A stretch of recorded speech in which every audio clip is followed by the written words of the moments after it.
Vamos a calcular mediante el método de mallas, mediante la segunda ley de Kirchhoff, lo que se nos pregunta en este ejercicio, es decir, calcular las intensidades de malla y de rama, tensión de cada resistencia, potencia consumida y potencia de los generadores. Vamos a comprobar que todos los datos sean correctos mediante la comprobación de potencias en los últimos apartados.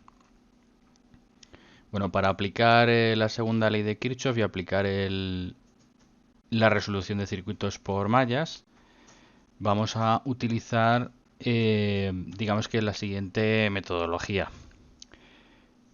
Nosotros lo que vamos a hacer es considerar una referencia, es decir, primero tengo que saber a qué le llamo malla. Bueno, pues aquí tendríamos una malla, esta de aquí, que sería pues bueno, un camino cerrado que está compuesto por diferentes elementos o componentes electrónicos.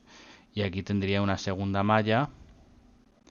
Y bueno, podríamos numerar esto como la malla 1 y esta como la malla 2 para después asociar las ecuaciones que nos van saliendo y simplemente comentar que las flechas pues que yo acabo de poner en principio son una referencia. ¿Una referencia de qué? Pues de dos intensidades. Una intensidad I1 va a ser la que circule por la malla 1 y una intensidad I2 va a ser la intensidad que circule por la malla 2. Entonces, como digo, esto es una referencia. En principio, esto no quiere decir que los electrones sigan este sentido.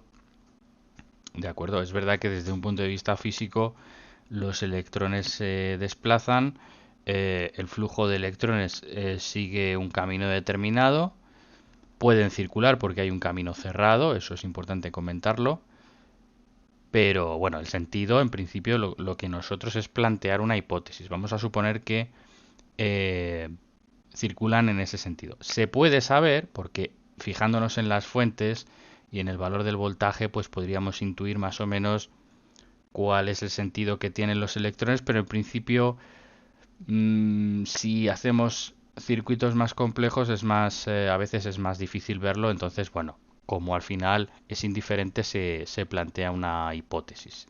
Yo voy a decir que los electrones circulan en ambos casos así. Y si he tomado una referencia mala, los propios cálculos me lo van a decir, ¿vale? Entonces, bueno, vamos a ver cómo es el método. La idea es muy sencilla. Vamos a estructurar todo en una serie de pasos que yo creo que se entienden muy bien y que suelen ser bastante efectivos a la hora de resolver. Yo he puesto el sentido de la intensidad I sub 1 de esta forma. Y entonces lo que voy a hacer en cada caso es utilizar, digamos que un sistema de marcas, positivas y negativas. ¿Con qué criterio? Bueno, pues yo voy a decir que cada elemento es atravesado en esta primera malla, por la intensidad I sub 1. Entonces yo le voy a poner una marca a cada elemento del circuito positiva por donde entra la flecha de la intensidad. Es decir, esta intensidad I sub 1 lo que hace es circular así. Yo he dicho que circula así. Como va a entrar por aquí, pues a esa primera resistencia R1 le pongo una marca positiva ahí porque es por ahí por donde entra la flecha. Y negativa en el otro caso. Lo mismo le pasa a la resistencia R2. Le marco positivo aquí, negativo aquí. Con respecto a la primera malla, las fuentes que tiene, bueno, estas fuentes, esa forma de representarlas es equivalente pues a poner algo como esto, ¿de acuerdo? En el caso de VG1 y en el caso de VG2 pues quedaría igual. Un segmento más largo que otro en el positivo y ya está. Entonces, aquí no me fijo en cómo entra la intensidad, es decir, la propia fuente de continua tiene implícitamente los signos pues bastante bien diferenciados. Ahí tengo el polo positivo y aquí tengo el polo negativo. Siempre el más largo es el positivo, el más corto es el negativo. Insisto que esto equivale a que nos hubiesen puesto algo así, ¿vale? Por eso sé que eso es positivo y eso negativo. Aquí pasa lo mismo, aquí tendría positivo, negativo. Y entonces ahora, ¿qué es lo que voy a hacer? Bueno, pues por cada uno de los elementos que tengo de la malla, lo que hago es dibujar otra referencia, que es una flechita que va desde negativo hasta positivo. Una pequeña flechita, que ahora veremos para qué me va a servir. Aquí la voy a poner aquí, que se ve mejor. Aquí lo mismo. Y aquí igual, ¿vale? Bueno, entonces, ¿cuál es la idea? La idea es que yo primero he tomado el sentido de la circulación de la intensidad I sub 1 de manera particular, pues he hecho un etiquetado en cada uno de los elementos del circuito y ahora voy a tomar una referencia global, por así decirlo, vamos a llamarlo, con respecto a esta malla primera, que va a ser, por ejemplo, esta. Vale, por ejemplo, así. ¿Esto qué quiere decir? Esto lo que quiere decir es que cuando yo vaya poniendo las ecuaciones de la malla 1, ¿vale? Que las voy a ir poniendo por aquí, yo voy a fijarme en la referencia de la flecha global, de la flecha roja, y voy a ver si lleva el mismo sentido o no que las flechitas de cada uno de los componentes eléctricos. Si tiene el mismo sentido, yo voy a considerar signo positivo. Si tiene signo contrario, voy a considerar que tengo un signo negativo. ¿De qué forma? Bueno, pues vamos a aplicar ya la segunda ley de Kirchhoff en la malla 1. La segunda ley de Kirchhoff lo que dice, recordemos, es que en una malla, en un camino cerrado, la suma de las caídas de potencial a lo largo de esa malla es igual a 0. ¿Vale? Entonces, ¿qué es lo que tengo que ir sumando? Tengo que ir sumando voltajes por cada uno de los elementos que componen esa malla. Potencial o voltaje, ¿vale? Entonces, yo puedo empezar, por ejemplo, por la resistencia R1, luego ir por R2, VG2, VG1. Ya habría terminado con la malla. Flecha de la resistencia R1. ¿Tiene el mismo sentido que la flecha global, por así decirlo? Sí. ¿Vale? Pues ¿eso qué significa? Que la expresión que represente la caída de potencial de la resistencia R1 va a ser positiva. Es decir, no le tengo que cambiar de signo. ¿Cuál es el potencial que cae en una resistencia? Primera ley de Ohm.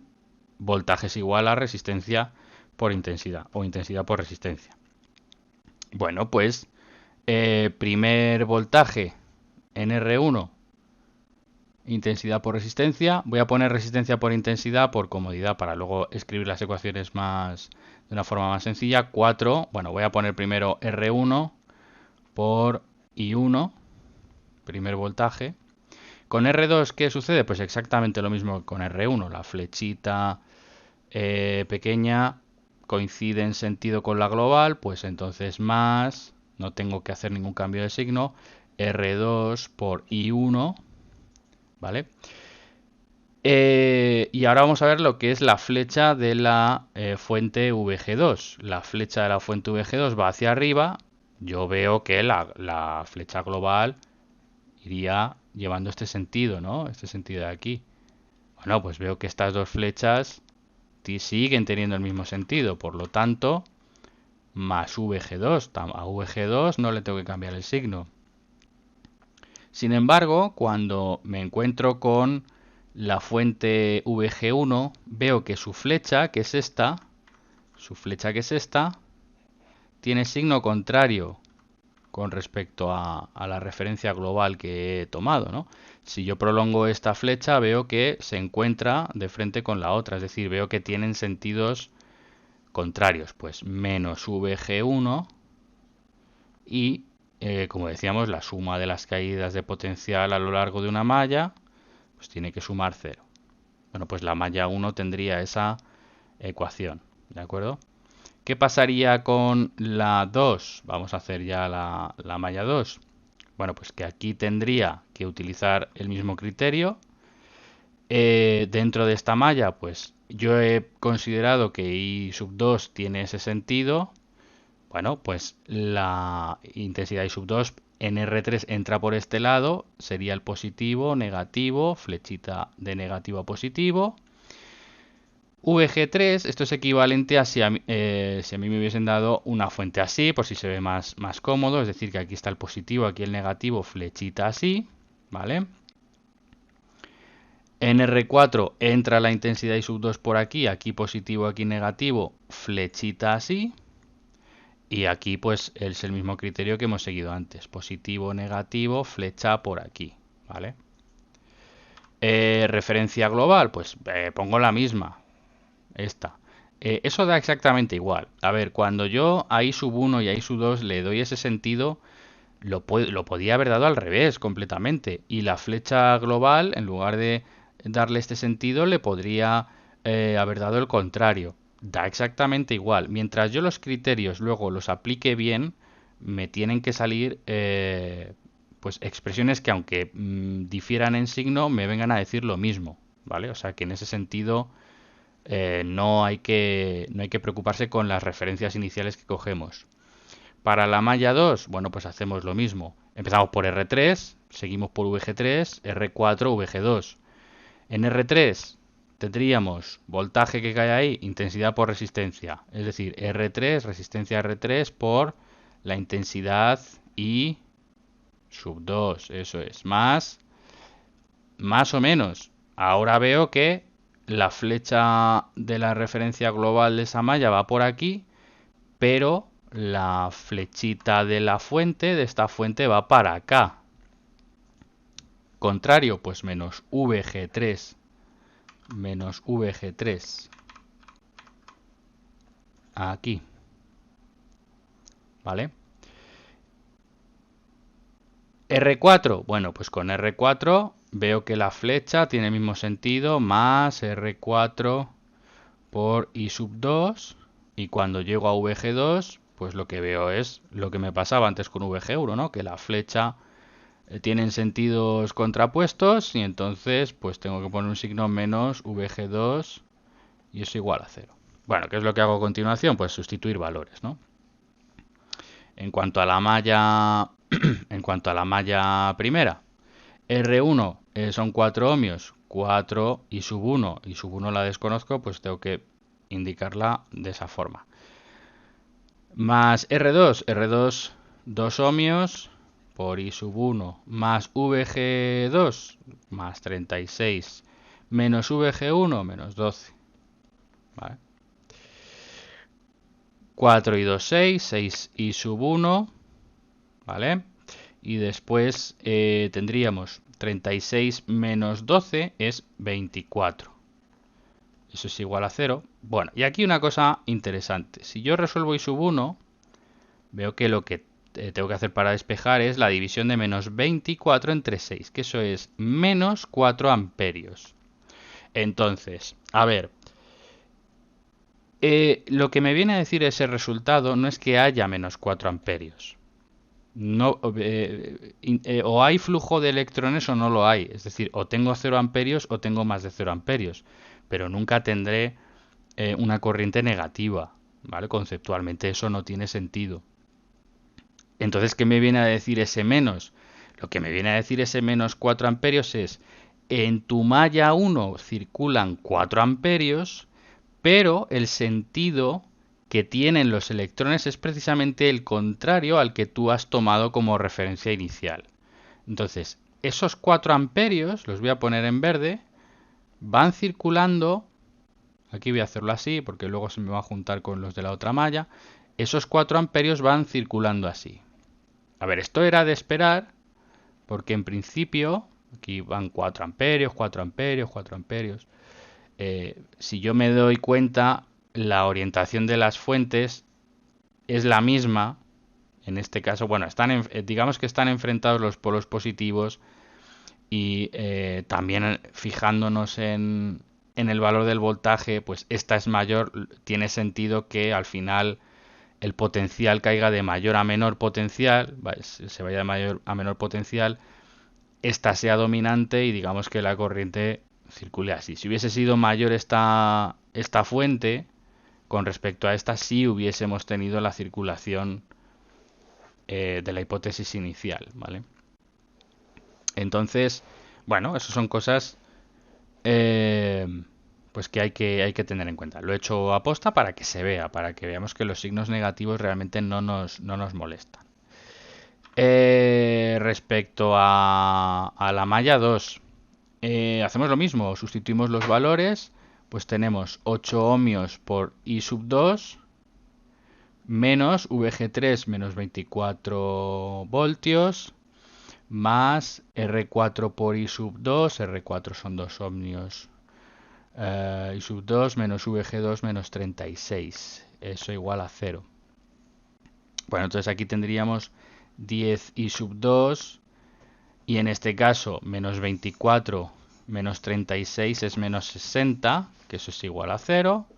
Entonces I sub 2 vemos que es 60 entre 10, me sale 6 amperios positivos, lo que significa que la referencia inicial que he tomado con respecto al sentido de los electrones es la correcta, es decir, los electrones efectivamente circulan en este sentido.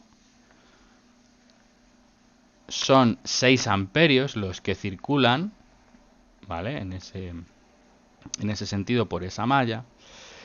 Y una cuestión importante que nos va a servir para, bueno, pues para cálculos en ciertos apartados es ver que si aquí circulaban 4 en este sentido y aquí circulan 6 en este sentido, es que en esta rama, por esta rama va la suma de ambos, es decir, 10 amperios, por aquí van 10 amperios. Y en este sentido hacia arriba, ¿vale?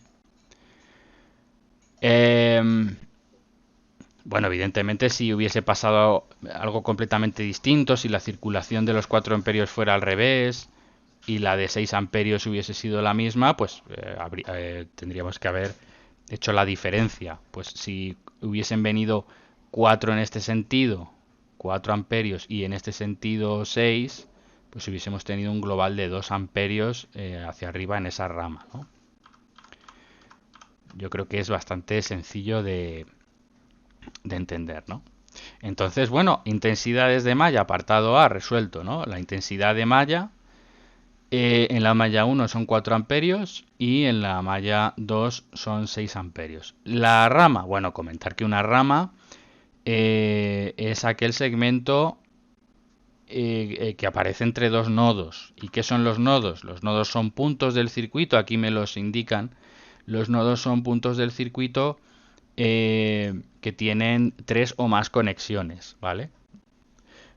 Por eso, por ejemplo, estos de aquí no se consideran nodos, ¿vale? Pues esto no es un nodo y esto tampoco es un nodo, sino que un nodo son estos dos elementos, nodo A y nodo B, ¿no? Comentar también que es bastante interesante que de aquí se deduce la primera ley de Kirchhoff. Si yo lo pongo aquí al lado, es algo que, bueno, en principio para este ejercicio pues no es algo que haya que tener en cuenta para hacerlo bien, pero es algo interesante para resolver ciertos circuitos, ¿no? Si yo en ese nodo veo que sale una intensidad por aquí, que sale otra intensidad por aquí y que entra una intensidad por aquí, si yo me fijo, esta intensidad que sale de aquí es la de 6 amperios. Esta intensidad que sale por aquí es la de 4 amperios. Y esta intensidad que entra es la de 10 amperios, que es la suma de ambas. ¿Qué dice la primera ley de Kirchhoff? Que en un nodo la suma de las intensidades que entran es igual a la suma de las intensidades que salen. Claro, 10 es igual, que es la que entra, es igual a 6 más 4, que son las que salen. Entran y salen, ¿vale? Bueno, pues también interesante comentarlo. Bueno, una vez que tenemos las intensidades ya realmente los ejercicios son muy sencillos. ¿Por qué? Por ejemplo, aquí en el apartado B me dicen calcular la tensión en cada resistencia. Bueno, pues ¿cuál será la tensión en... vamos a poner aquí una línea divisoria, pues para el apartado B, si me dicen, este sería el A, si me dicen tensión en cada resistencia. Bueno, pues ley de Ohm, voltaje es igual a intensidad por resistencia. ¿Qué tendré que hacer para calcular la tensión en cada resistencia? Pues nada, ver en qué resistencia estoy. Por ejemplo, tensión en R1, pues intensidad en R1 por la resistencia R1, ¿no? Bastante sencillo. ¿Cuál es la intensidad que atraviesa por R1? Pues 4 amperios. Por la resistencia R1, 4 ohmios, pues 16 voltios, ¿vale? Son 4 amperios y son 4 ohmios, 16 voltios. Voltaje o tensión en R2.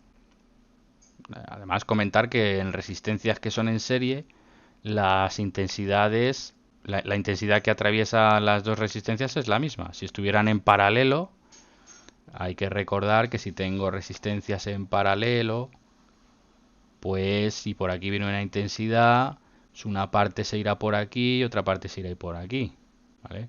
Mientras que si están en serie, toda la intensidad atraviesa a esas resistencias, ¿vale? Entonces aquí aquí aparece la resistencia R2, sería también 4 amperios, pues voltaje en R2, intensidad que pasa por R2, intensidad en R2 4, y resistencia 2 es 2, 4 por 2 8, pues 8 voltios, ¿vale? Y así sucesivamente, así sería sucesivamente, tampoco vamos a hacer la intensidad de cada resistencia porque es algo bastante sencillo. Pero ahora sí que es interesante hacer el apartado C o ponerle interés y atención porque relativo a la potencia consumida por cada resistencia y la potencia de los generadores. Realmente creo que es interesante hacer el apartado C y D a la vez. ¿Por qué? Bueno, una cosa que se tiene que cumplir en lo que es en cuestiones de potencia es que la potencia suministrada o generada en un circuito ha de coincidir con la potencia absorbida, ¿vale? O la suma de las potencias generadas debe coincidir con la suma de las potencias absorbidas. ¿Qué es lo que va a generar potencia? Bueno, pues un error que se suele tener es considerar que todos los generadores generan, valga la redundancia, potencia. Vamos a ver que no es así, ¿de acuerdo? De hecho, por eso ahí viene el matiz del apartado D de decir potencia de los generadores. Y generadores, aquellos donde la intensidad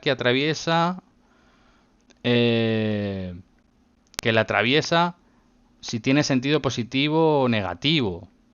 Es decir, potencia de los generadores, indicando si es generador, si la intensidad que le atraviesa real sale por el positivo, o si actúa como motor, intensidad que atraviesa real entra por el positivo.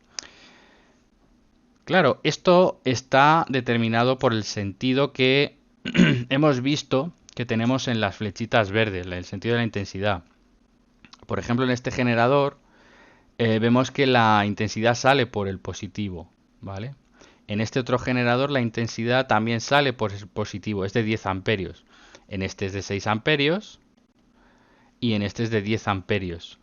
Mientras que en este la intensidad entra por el positivo. Bueno, entonces ya sabiendo el sentido de las intensidades podemos decir que de los tres generadores que tenemos, dos son generadores, que es VG2 y VG3, porque la intensidad que los atraviesa sale por el positivo en ambos, ¿vale? Es lo que nos indica, lo que nos recuerda el enunciado.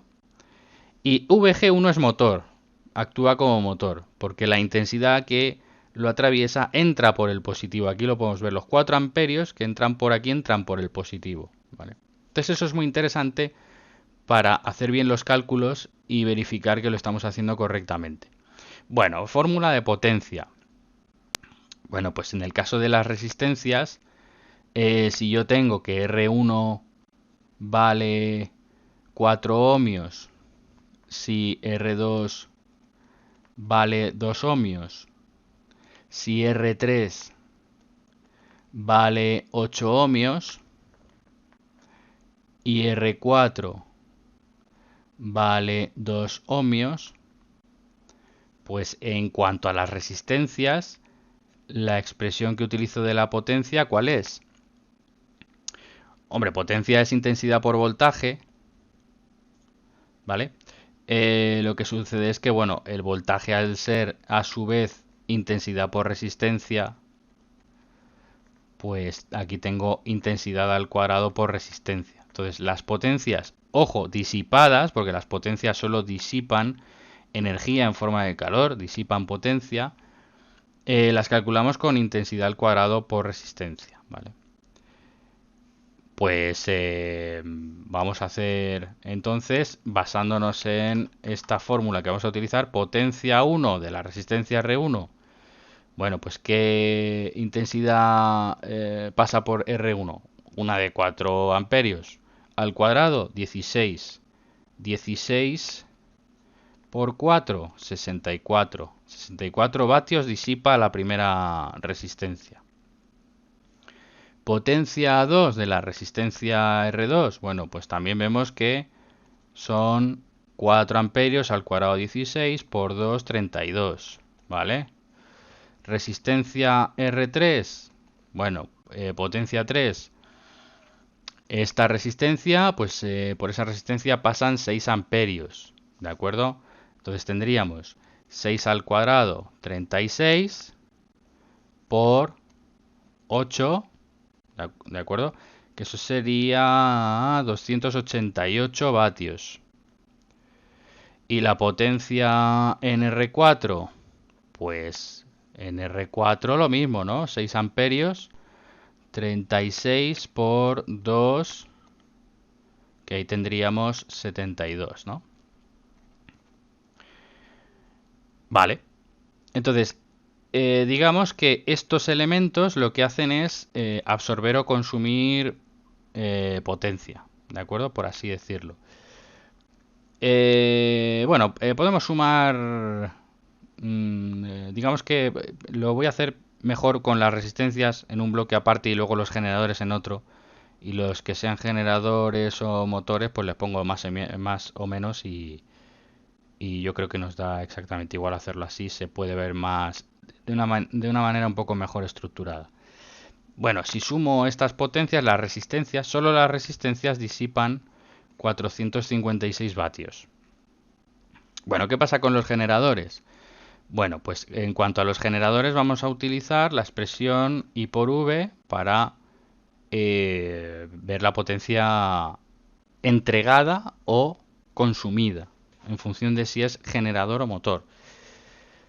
En el caso, por ejemplo, de VG1, bueno, pues potencia de VG1, intensidad que lo atraviesa, 4 amperios, por el voltaje,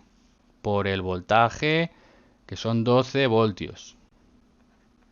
¿Vale? 4 por 2, 8, 4 por 1, 4, 48 vatios. Potencia de VG2. Potencia de VG2 son 10 amperios, ¿vale? Recordamos que es la suma de 6 y 4 por el sentido que toman esas dos intensidades. Atraviesan VG2 10 amperios por 36 voltios. Pues esos son 360 vatios.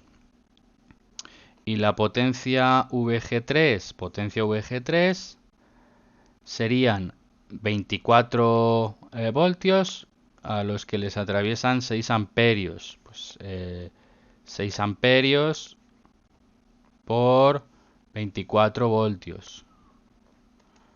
¿De acuerdo? 144 vatios.